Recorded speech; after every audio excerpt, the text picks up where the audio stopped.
President of India has been asked a 14-point question to the Honorable Apex Court, that is the Supreme Court. This 14-point question is centered around related to the power of a governor, as well as the power of the president, as well as the bill passed in a Vidhan Sabha, that is known as a state legislative assembly. And this whole issue has been came in a debate when our Tamil Nadu government has been raised to the Supreme Court. एक एक करके हम सारी चीजों को समझने की कोशिश करते हैं. पहली चीज, president of India having a power which she is empowered to ask a question to the Honorable Supreme Court under Article 143 of Constitution.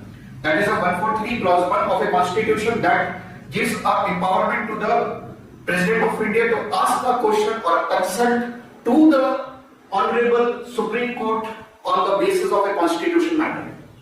So, अच्छा, one more thing, एक एक चीज बात ध्यान रखिएगा कि जो भी एडवाइस दिया जा रहा है that is not binding to the President of India. ये बात अपन को स्पष्ट हो गई. अब ये जितने भी क्वेश्चन हैं वो 3-4 चीजों के ऊपर बेस्ड हैं. सबसे पहला आता है that is Article 200, Second 201. ये दोनों इंटरलिंक हैं, इसको समझने की कोशिश करेंगे. Third article that is known as a 361. Fourth article that is known as a 142 और फिर है 145 क्लॉज 3. एक एक करके देखते हैं. फर्स्ट आर्टिकल जो कि आर्टिकल 200 है वो बड़ा क्लियर कट बोलता है कि अगर कोई बिल विधानसभा के द्वारा पास किया जाता है, if bill is pass by the state legislative assembly, क्या गवर्नर के पास में पावर है? 3 पावर. पहली चीज या तो वो साइन कर दे, दे दी. दूसरी पावर या तो उसको होल्ड कर ले, और या तो ऐसा भी हो सकता है कि कुछ सर्टेन कंडीशन को रिजर्व कर सकता है, 6 महीने तक अपने पास रख सकता है. और क्यों रखेगा, उसके 2 रीजन होंगे. अगर वो बिल ऐसे चीजों को ओवरलैप कर रहा है जो सेंट्रल सब्जेक्ट है, जो कि कॉन्करेंट लिस्ट में फॉल करता है, स्टेट लिस्ट में फॉल नहीं करता है, तो हो सकता है कि वो बिल को अपने पास रिजर्व रखे.